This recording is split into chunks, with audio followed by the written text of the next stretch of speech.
Welcome students to my channel Deep educations. 21/4/2020ના રોજ એક નોટિફિકેશન ઇસ્યુ થયેલું જે ઓલમોસ્ટ તમારી પાસે આવી ગયું હશે અને તમે એ સ્ક્રીન પર પણ જોઈ શકો છો, જેમાં અખબારી યાદી પ્રમાણે કેન્દ્ર સરકારની ટાસ્ક ફોર્સ કમિટીની ભલામણ અનુસાર નિર્ણય લઈ રાજ્યમાં તમામ યુનિવર્સિટીઓ હસ્તકની કોલેજના વિદ્યાર્થીઓ માટે વાર્ષિક પરીક્ષા લેવાશે. શિક્ષણ મંત્રી દ્વારા એક અખબારી યાદી જાહેર કરવામાં આવી છે. પરીક્ષાઓ અંગે નિર્ણય લેવા રચાયેલ ટાસ્ક ફોર્સ કમિટીની ભલામણ અનુસાર રાજ્ય સરકાર માર્ગદર્શિકા જાહેર કરશે. એટલે ઇન શોર્ટ, મેં પહેલાં પણ કહ્યું હતું, આ નોટિફિકેશન આવ્યું એ પહેલાં પણ, કે એક્ઝામ તો લેવાશે જ. ક્યારે લેવાશે એ શ્યોર નથી, શું ટાઈમ ટેબલ હશે શ્યોર નથી.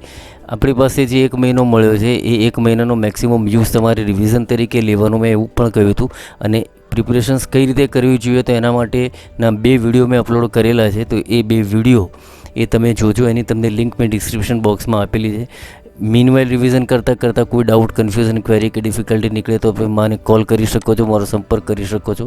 અને તમે તમારા આ વેકેશનને રિવિઝનના ટાઈમમાં કન્વર્ટ કરીને એક સારામાં સારું રિઝલ્ટ લાવવાની કોશિશ કરો, રાઈટ. અને હજી કોઈ નવી નોટિફિકેશન આવશે, નવી કોઈ માહિતી મળશે તો હું જરૂરથી તમારી સાથે ચોક્કસથી શેર કરીશ. ત્યાં સુધી મારી ચેનલને તમે શેર અને સબસ્ક્રાઈબ કરો.